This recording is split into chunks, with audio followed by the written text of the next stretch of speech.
Welcome to episode 29 of Pink's Picks, recommendations from a retired English teacher. Today's title is The Family Upstairs by Lisa Jewell. I put this on my to-read list after I saw it on so many other lists. For example, an Indie Next pick, Barnes & Noble book pick, Book of the Month Club pick, Library Reads Hall of Fame pick, Good Morning America cover to cover book pick, to name a few. So, timing, as so often is said, is everything. And I do think at least part of the popularity of Family can be attributed to its publication just prior to the start of our pandemic. And I would definitely compare this to other Pink's Picks coronavirus reads.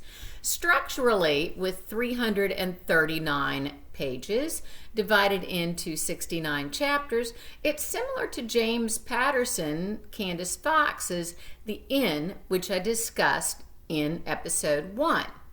Super easy to read. Unlike The Inn, Family is less crime novel and more psychological thriller, such as The Woman in the Window, which I discussed in episode 11, and The Woman in Cabin 10, and In a Dark, Dark Wood, both of which I referred to in episode 2. In fact, the authors of those two novels both endorse this book. From In a Dark, Dark Wood and The Woman in Cabin 10, we have Ruth Ware. And Ruth Ware writes of Family, rich, dark, and intricately twisted. Also, we have A.J. Finn of The Woman in the Window, who writes, The family upstairs glitters like a blade and cuts even deeper. Stylistically and effectively, Jewell builds suspense by rotating both narrators and narration, first person and third person, as well as settings.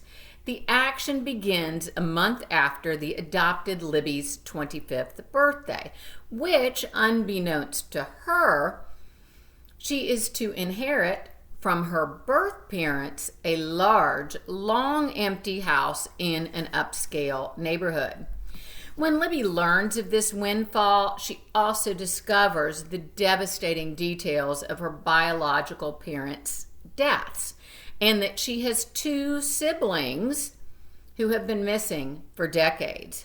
The plot unfolds chronologically in contemporary London and Nice, and retrospectively in the late 1980s London, from Libby's perspective, as well as two of the several people who were living in the house at the time of the tragedy. I read the bulk of this book wearing a mask, waiting for my car to be repaired again. I know, just like in episode 11, I have an old car. This page turner was the perfect distraction. It would also be great in an airport, on an airplane, on the beach, or simply stuck inside as we continue to social distance. With that, I give Family a B+.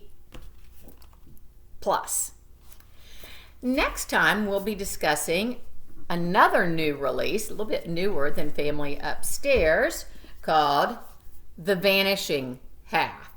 Until then, stay safe, be healthy, and do your homework. Bye-bye.